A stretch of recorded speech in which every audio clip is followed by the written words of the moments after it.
Okay, so tangent line slope at one point here, so say there's a curve. Be that slope at that point right there. So normal is the word. What did I say here? I guess it comes from a Latin word which meant perpendicular, and so we now just say the perpendicular line is the normal line. So what we're going to find is this line. So pretty much we find what the tangent line would be, but instead we use a perpendicular slope. And so when I say the normal to a curve, it's the normal line, which is a perpendicular line. Okay, now this looks pretty crazy here, but it basically just says opposite reciprocal. Because remember that with slopes, like if the slope is 2/3 of one line and you want a perpendicular line, what slope do you use? -3/2. Yeah, thanks. That's what this is actually saying. It's saying -1 divided by, that's how you flip it and change this. Alright, so really the only thing that's going to be new in this one from yesterday is simply taking whatever slope you get and flipping it and changing the sign. That's it. Everything else is the same. So let's try this one. Write an equation for the normal. So that means a normal line. It means a perpendicular line. To the curve x squared minus 3x minus 1 at x equals -1. So moving forward, we have the option, if they give you the x coordinate, you can, like in the above example, you can wait to plug it in at the end and just leave everything in terms of a, or you can plug it in now. So I think what I'm going to do is I will plug in the -1 now. Okay, so let me first write the formula from yesterday. Again, I'll show you the second formula a little bit more coming up, but I will just mainly do the first formula for most of these. Just remember there's two different ways to write it. Okay, so then what I'm going to do, this is the slope at a point formula. I could just work it out like that, or since they give us, we're doing the slope at -1. Let's go ahead and plug in -1 for a.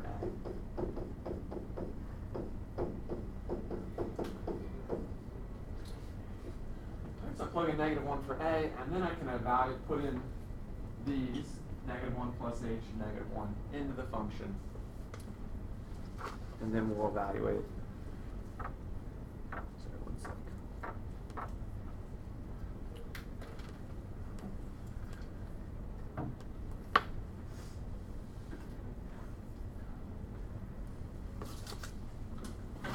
Okay, sorry.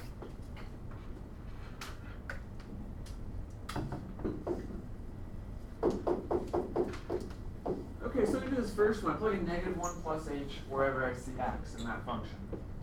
So it's -1 plus h squared, plug it in for x squared, minus 3, and then there's an h, so -1 plus h, and then -1. So that was all of this.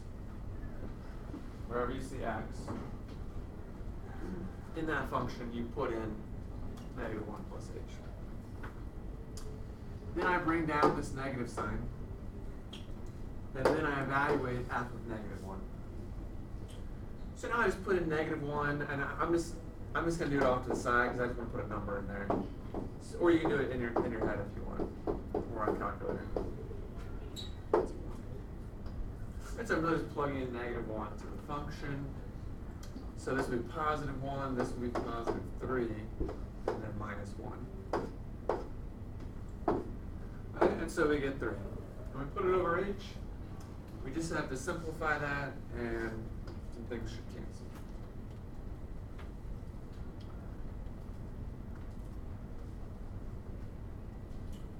So any thoughts right now on the setup? Where did that come from? The ones where? This one? No, the one in red that you did. Oh, yeah, you just put in, this says go to the function, put in -1. Evaluate it. And so you're going to get a number out of that one. Yeah. And if you look at the top of page 3, that one there, we left in terms of a, so we have like a variable in there. But yeah, for this part, you would have just a number. So then let's just evaluate.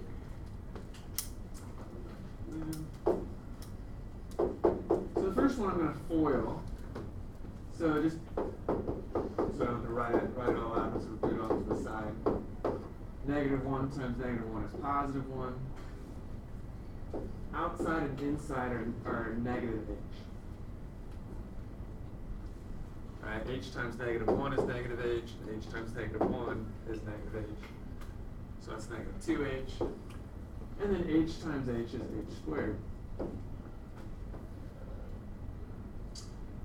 I then distribute the -3, so this will be +3 and -3h. And then I can go ahead, well, it's not going to matter. I can combine these to -4. You could leave them as -1 -3. They're going to cancel because there's a 1 and a 3 there. I just went ahead and combined them to -4. But in any case, they cancel. Right, the 1 plus 3 is 4, minus 4, that cancels. And then what you have left, every single term, this should happen, right, almost every time with these.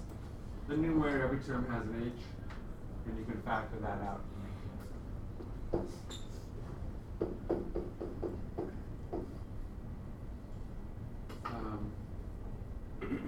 I guess I could combine my terms first. It's h squared and -2h minus 3h is -5h. Either way. So I factor out an h, I get h minus 5, and then my h is canceled. And once you cancel, then you plug in 0 for h, and you'll get 0 minus 5, which is -5. Remember, if you go ahead and plug in the x coordinate, your a value, you will get a number at the end. If you don't, you'll get something in terms of. Let's see, so that's the main thing. Once we have this, then we can easily write the equation of the line. So, again, do you see how it's very, very important just to be very careful? So you can easily make a small mistake here, and then things won't cancel. It won't work out. So it's a lot of just careful algebra, distributing, FOILing, combining these terms. And if you do it right, then it will always cancel. It'll always work out somehow. So let me finish it off. So that's the slope. We want, if it was tangent line, you just use that slope. We want perpendicular line. So we're going to use +1/5. All right, change it to positive, flip 5, that'd be 1/5. Okay, then slope intercept or point slope, doesn't matter. I'll just do point slope. So my slope is 1/5, and the x value was -1. So it's x minus -1 becomes +1. And then we actually already got, every time you do this, you've already gotten the y value. Right, if we, remember we already plugged in -1 and got 3. Okay, that was really the y value that I'm going to put here. We already did it there. So, thank you. So you could do it again, or just say, hey, I already plugged in -1. That's my x, y. I plugged in -1. I got 3. So y minus 3 down here.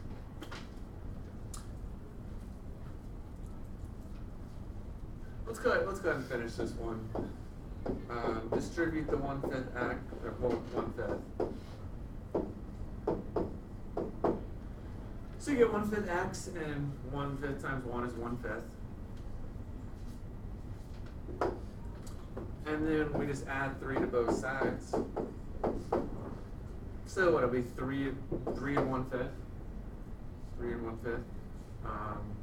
That'll be 16/5. Or you could write it as 3.2. Either way, I don't care. I wrote it as 3 and 1/5, or here's 16/5. Doesn't matter. Okay, so do the slope. If you want the slope, okay, tangent or normal line, not average rate of change, tangent or normal slope. Do the limit. Here we had to flip it because we wanted a perpendicular. That's normal. Anything I can answer on that one? Clarifying questions? Alright, well, let's flip it over and we'll finish up with one little application here of this. And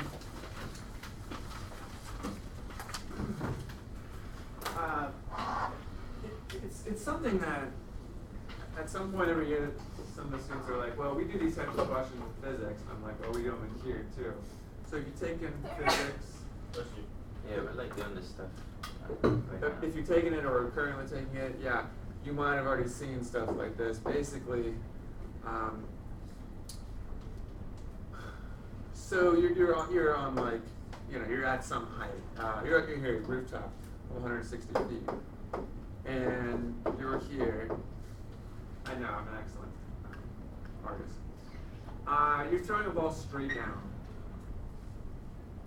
Yeah, you're throwing a ball straight down with an initial rate of change of 48 feet per second.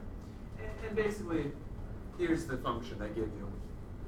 S is only used for position, or height in this case. Right, so basically they give you that function, t is time, and s is height, or position of the ball. And from this, and from our knowledge of rates of change, we can answer a lot of questions about this. Alright, so let's answer a few here. So the first one, I'm going off this function for everything here. When does the ball strike the ground? And so a lot of these you got to think about what's happening and then how to solve it. So I say, how long is the ball in the air? So when does the ball strike the ground? To answer that, what's the height? Like S is the height. What's the height when the ball hits the ground? 0. Yeah. There is no height, right? The ball's on the ground. So what I'm going to do on this one is, first one I'm going to plug in 0 for the height. And solve, because I want time.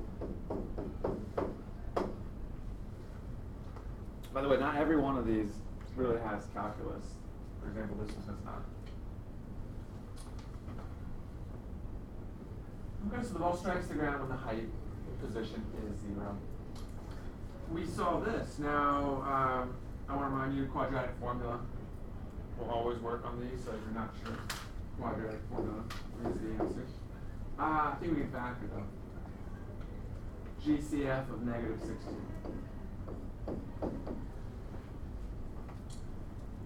If I take out negative 16 from negative 48, I got plus 3, so it's positive 3t. And then divide negative 16 into positive 160, it's negative 10.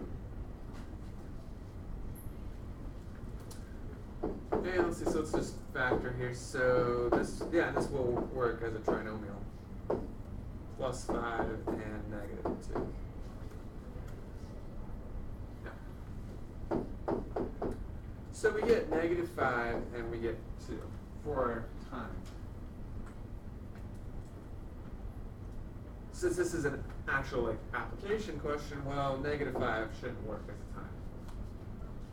Right. So the answer is 2. The time was seconds. So 2 seconds.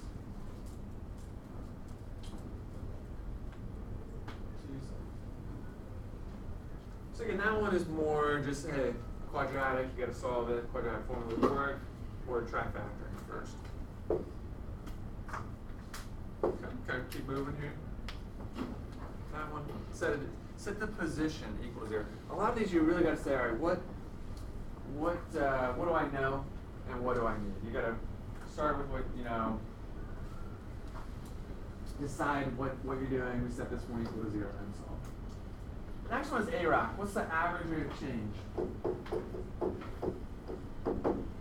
From 0 to 1 second. Okay. So if we picture this more as like here, maybe he threw it out like this, maybe. Here's time of 0 seconds, and here's maybe a time of 1 second. We're finding slope between 2 points. So this is not as much calculus either, it's really just slope. Normal y2 minus y1, x2 minus x1 slope. Alright, so you ever see this average rate of change, we're using this formula. And it tells us from 0 to 1. So 0 is our A and 1 is our B.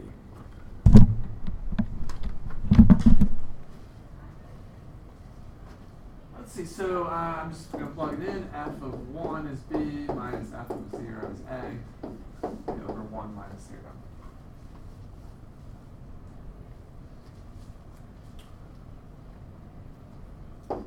Okay, and so the bottom is 1. So really there's not going to be a denominator, 1 minus 0. Then you just plug in 1 to the function. Let's see, if I plug in 1, it'll be negative 16 times 1, which is negative 16. Negative 48, 1 times negative 48, and then plus 160.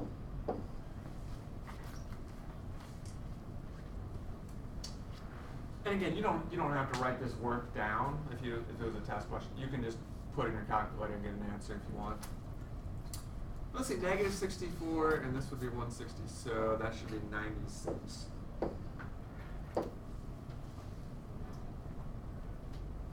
Okay, minus, and then f of 0, I put in 0, so this will be 0, that will be 0, it'll just be 160.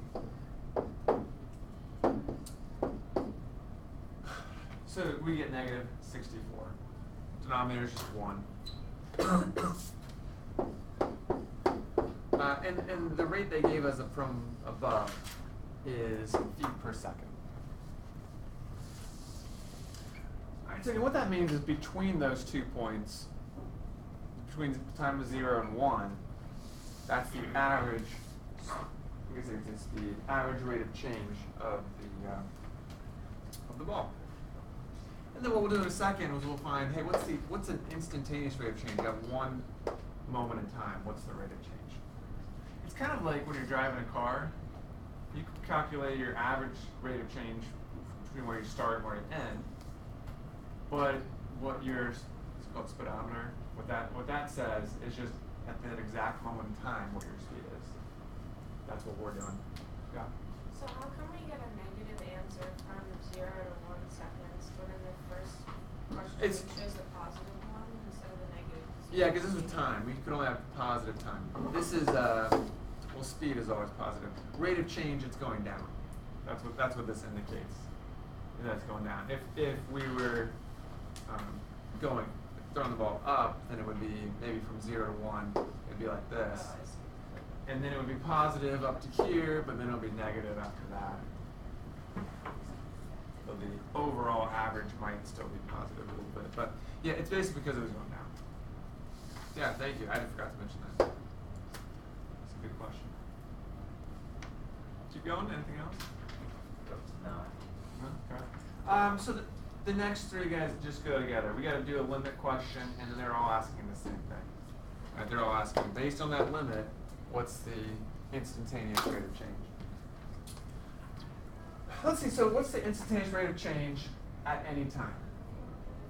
So what this is doing is it wants us to do our instantaneous, meaning we got to do the limit, and it wants our answer in terms of A. All right, it didn't give us at time, here, at time 1, at time 3. So what we have to do is, I'm just going to write it down, f of A plus h. We do the limit and just leave it in terms of A. But then we'll use that in D. And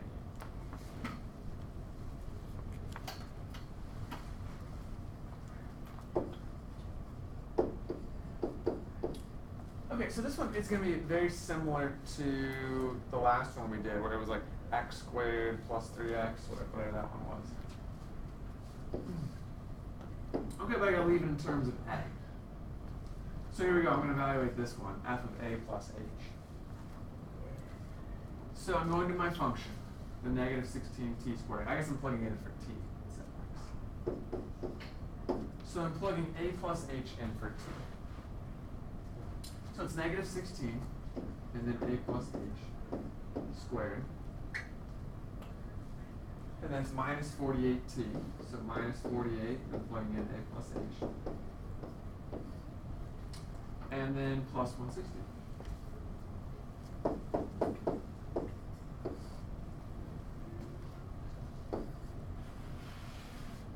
I try to give you a little more room on this one just because some of the a's it just takes a step or two to cancel them out.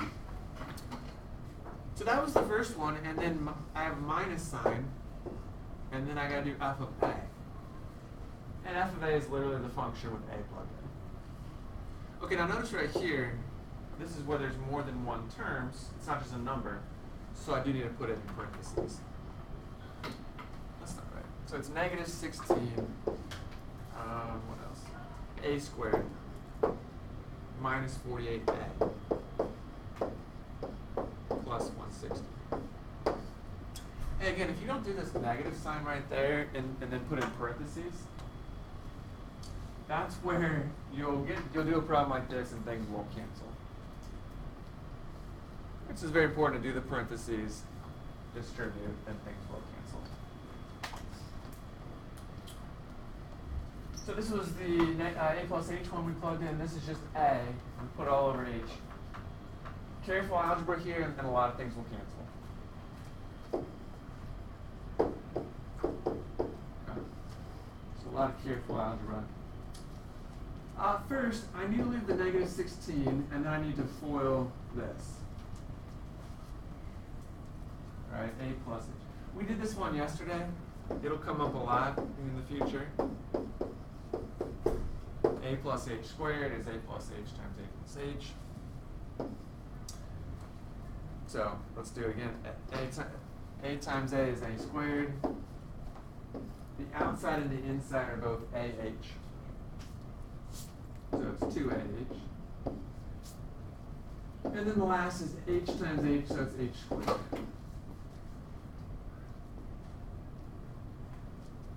Okay, then we distribute this, so it's negative 48a and negative 48h. Just distributing the negative 48. Then I got plus 160, and then I distribute that negative. So it's positive 16a squared, positive 48, and and negative 160. So I know lots to write down there, but things will already cancel, and as soon as we distribute the negative 16, everything else we need will cancel. So right now the 160s cancel, and the 48A's. So all I need to do now is distribute the negative 16, and then everything else that we need will cancel. So limit as h approaches 0. So it'll be negative 16a squared, just distributing that in. 2 times negative 16, I got negative 32ah, and then negative 16h squared.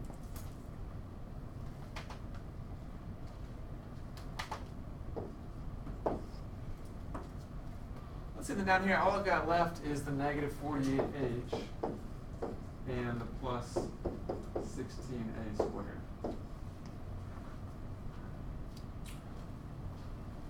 And so again, you can see the 16a squareds will cancel.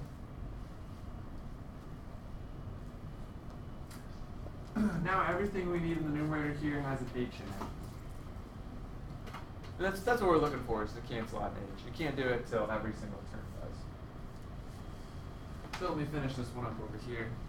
So then I'm going to take out an h from what's left here.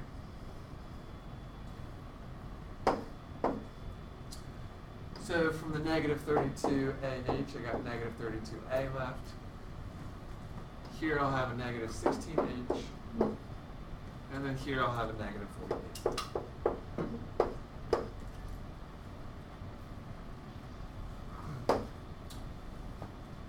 We cancel the h's, and then once you cancel, then you can plug in 0 for h.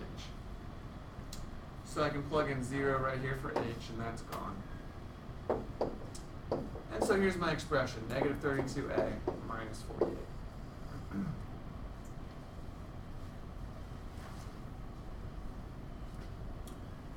Longer one I know, but I wanted to make sure you see, okay, just careful algebra, and it doesn't matter what the function looks like, you can do this and simplify, and things will cancel.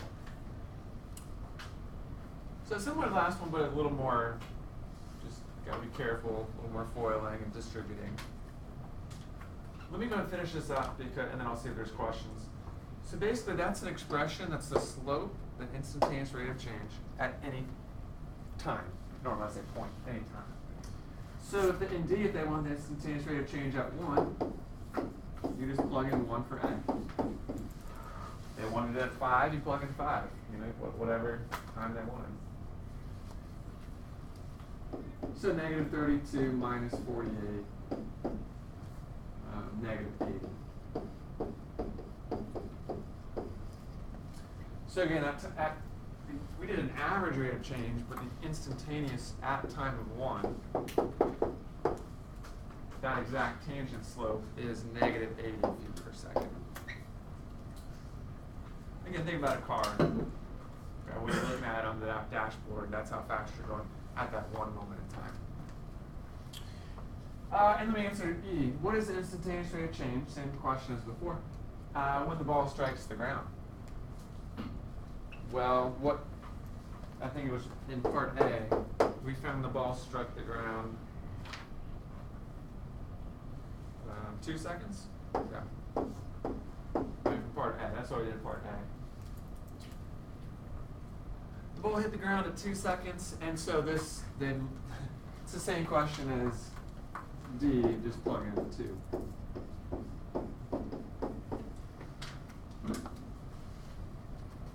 So negative 64 here, minus 48, negative 112. Should make sense too, so it's going faster when it hits the ground because of gravity. Okay. That's what I wanted to cover with this. So you see an application, you see, well, you got to think a little bit of how to do it, but also what they're asking for in this application. What questions can I answer? What is that number right there? The answer? This one? No, the Here. Negative, yeah, sorry, negative 112. Alright. And that's feet per second. Sloppy, sorry. Alright, well, it'll be good for you guys to try this.